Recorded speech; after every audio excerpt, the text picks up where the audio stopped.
He's the head coach for the men's team at Connecticut, two-time defending national champs, at least until tomorrow or late tonight.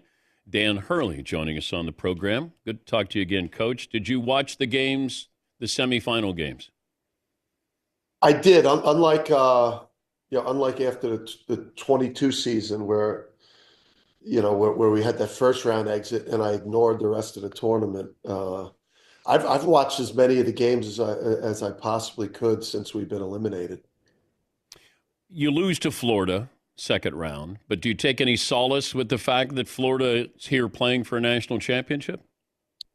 Yeah, I do. I think it's more honorable that kind of that the run we've been on. Where we kind of fell at the hands of a championship level team that's one game away from experiencing the championship glory. So yeah, I mean, if we would have lost to like a lower seeded team or a team that it was not of the championship caliber, I guess it feels more honorable, having won 13 in a row in that tournament in the fashion we did, to have it all end at the hands of the Gators. There's probably some honor in that. How do you explain what happened with Duke and Houston at the end of that game? Oof. I mean, I mean, I can't, imagine, just kind of, well, no, I can imagine, what John and his staff and those players are feeling. I mean, it felt like, that they were the best team, the best team in the country this year. I think their roster, the way they put it together was meticulous. I think the quality at both ends of the court, was they were playing basketball at an incredibly high level, with high level NBA players.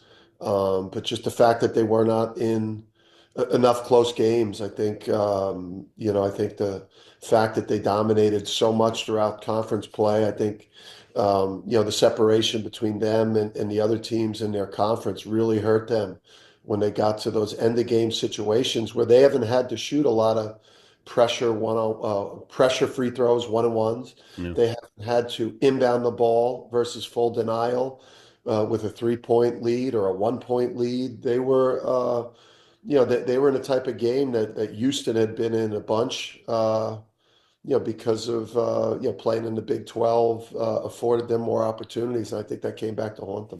I brought this up a long time ago. I brought it up subsequently. You go back to UNLV when UNLV blew out Duke, your brother's team, and then that following year, and we thought they were invincible. And I remember talking about you want to see a team play a close game. You just want to have that feeling. You know what you're doing. And this isn't all on the freshmen at Duke, but still, you got young players. And you got a veteran Houston team. And sometimes freshmen act like freshmen, no matter how great they are.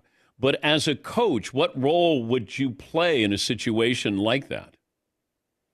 Yeah, I think some of the I would say the situational things that you experience in a with that true game pressure. Duke goes in as the favorite, just kind of like we were last year, where we're playing at such a high level. They had dominated the first, 4 rounds of the tournament. Obviously, the Arizona game, ended up being an 8-point game or an 8-point win, but at times in that game they looked dominant. But I just think that you could practice situational basketball all you want.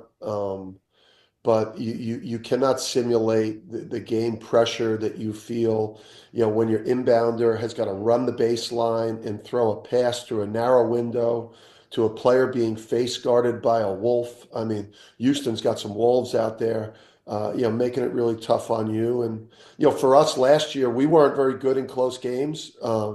The games, during the course of the year, I don't think we were great in one possession games the last 2 years, but there was a window, I think, for Duke in that game to keep that game double figures, keep that game 12, 14, back down to 10, get it back up to 15. But they stopped scoring. The difference in coaching a freshman and coaching a junior, what's the biggest difference? I just think repetitions, game experiences,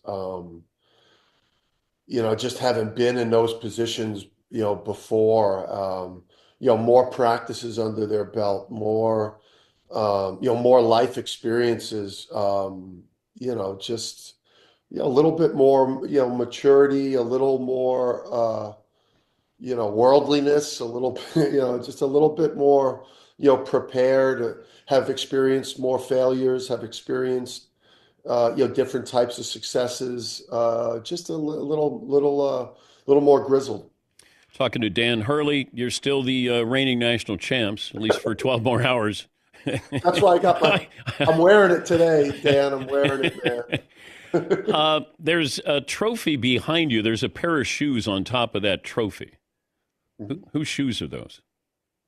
Oh, J.R. Smith, J.R. Swish. That was my first great player that played for me at St. Benedict's, and the first play went to the NBA out of high school, so that was his rookie year shoe with the Hornets. Okay.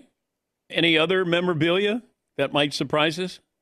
Uh, oof, I got well, I think a lot of people like the underwear over those are my lucky underwear. Not many men have their underwear on a plaque in their office.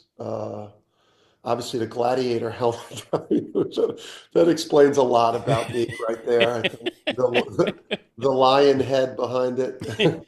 You haven't gotten in trouble in a while, have you? No, I've got a lot of self-aware. Well, I don't have a lot of self-awareness. I have enough. I have enough self-awareness and situational awareness that I skipped San Antonio, and I decided not to parade myself around the Final Four, and to take a break, to let people have a little bit of a break for me, and then just to reflect on the year, the run we've been on, and obviously it was the first real chance, Dan, I've had, really since we were eliminated from the tournament 22, through to that Florida loss in the tournament. My life's been a whirlwind, of some incredible moments, and some moments that aren't as great. But I remember when you turned down the Lakers and we talked and you said you weren't mature enough yet for a job like that. Your Mm, words. yeah. How do you mature? Like, are you doing anything to mature? Um, that's a tough one, I think. Number one, I'll say this.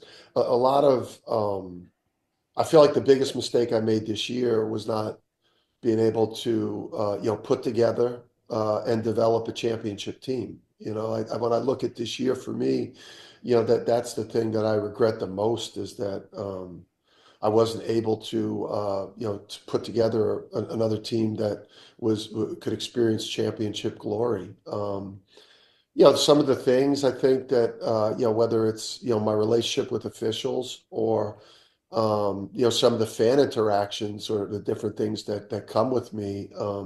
Part of what makes me successful is my passion. It's my intensity. It's this, when you're winning when you're winning championships, these same things have gone on. When you're winning championships, it's called relentlessness. I've been called relentless the past 2 years, even though I've been experiencing the same types of interactions with fans and officials. This year it's been called, immature. It's been called a lot of things because, my team isn't on top. I haven't changed a whole lot, that way. If you had a little earpiece and your wife was allowed to talk to you on the sidelines during a game, Hmm. how do you think that would go? I think that I'd be here. Stop. Shut up. Yeah, I mean, I would say that I think that my relationships with officials now, the Florida post game, I regret that one greatly. That was, There was literally one play call. There was one drive to the rim that I felt if we clearly got fouled on that would have kept that game at a two possession game. That was just, it was ringing in my mind, and it wasn't like multiple calls I felt were missed, Dan. It was just this one play that I could not get out of my mind as I was heading through that tunnel and as I saw the Baylor players. I deeply regret that. I mean, we missed a lot of open shots, and credit Florida and Clayton. I mean,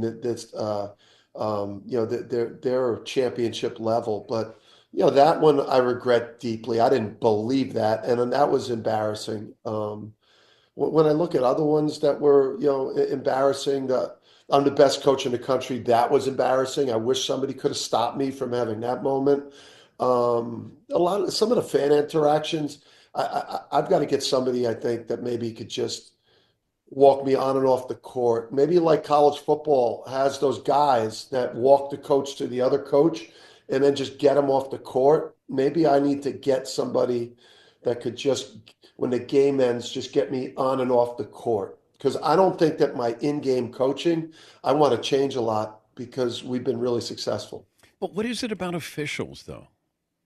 I don't think it's as bad as it's made out to be. I've watched these other officials, and listen, I've earned you earn your reputation. I'm definitely a tough coach to officiate because I'm very demanding, and I value every single possession in the game because I know how important they are. But I've also modeled myself after maybe an older, generation of coaches. I'm just an intense coach, and I think I'm intense. In a very similar way to Coach Sampson tonight. I think if you watch Coach Sampson closely tonight, he's a very intense coach, and he's going to be very demanding of the officials. Well, you're like your dad, though. You would hate my father. I mean, everyone, and my dad, I No, think. I like being around your dad socially. When he puts his teeth in, and we have a conversation. I enjoyed being around him. I don't know what we were watching, like I don't know, some sitcom, or not even a sitcom, it was some cop show when I went to his apartment in Jersey City. And I'm going, yeah, he seems really nice. He's just a nice guy. And then you hear these horror stories about how demanding your dad was. Yeah. Well, I mean, Dan, it's like you got to be able to separate the competitor, the combatant. But could you coach like this, like you are right now? No. You couldn't just be like, all It right. doesn't line up with our play style. It doesn't line Oh, up okay. with the intensity that we play with. It doesn't line up with how we attack the offensive glass, or how hard we play defensively. And it's not just me, it's our whole bench. I mean, we lead the country in warnings from officials to have everyone sit down. I mean, everyone on my bench is like out of pocket. Like it's just, we're an emotional program, we're a passionate program, and I don't think I'm going to change a whole lot of that. But I do, upon reflection, I think that the interaction with people not on my team, or I would like to probably have less of that. When do you walk down the hall to congratulate Geno? I guess I'm going to wait for him maybe to sober up. I mean, I wouldn't remember. I talked to him last hour. How did he look? He looked like $1 million. Hair was combed. I mean, he looked like Geno. I mean, I mean, we text, we talk. We were texting before, all of his games, and I mean, he saved my season from completely unraveling in November. So I owe a lot to Geno, and What did he do? I mean, right when we got back from Maui, as I had erupted like a volcano in Maui, and come back to try to pick the pieces up, I was in a bad place. I was coaching angry. I was coaching frustrated. I knew I didn't have, deep down, I knew, I didn't have a team that could compete for a championship, and I was trying to come to grips with that. And he helped kind of talk me through, like if all you're in this for is to win championships and like if that's the only joy that you get from coaching, you've become basically a monster. How's the transfer portal, by the way? Oh my God.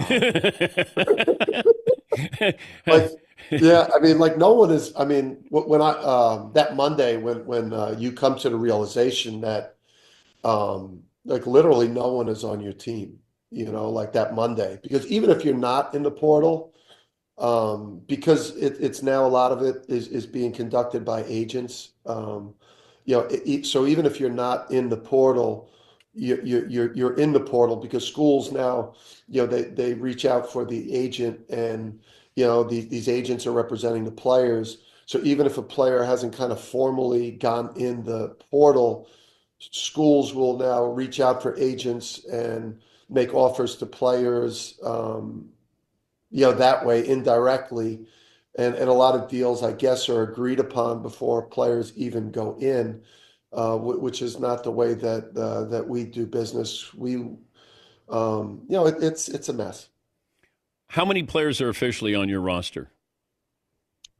I think right now I could sit here and say that we definitely have 8 players on our team. And we could have as many as 10. I think, maybe 2 potentially are undecided whether that's, going to the NBA. Obviously, Alex Caravan's got to make a decision on what he wants to do with this last year. I'd imagine he'll be deciding at some point soon here, maybe this week. And then we have another player who's, deciding. So yeah, I mean, right now, and listen, it's better than it was, last week. I think there was a point where I think I felt like I had like one guy on the team, plus the high school guys, and we got 3 McDonald's All-Americans and a Tasmanian dude who I think is going to be really good. So we're excited about that. All right. If you need help in filling out the roster, like practicing, just let me know. Wait, don't laugh like that. No, we're used to deep. When you get used to deep runs, Dan, I feel like I got to do better. You do. Good to talk to you. Thank you, Coach. Later, Dan. That's Dan Hurley.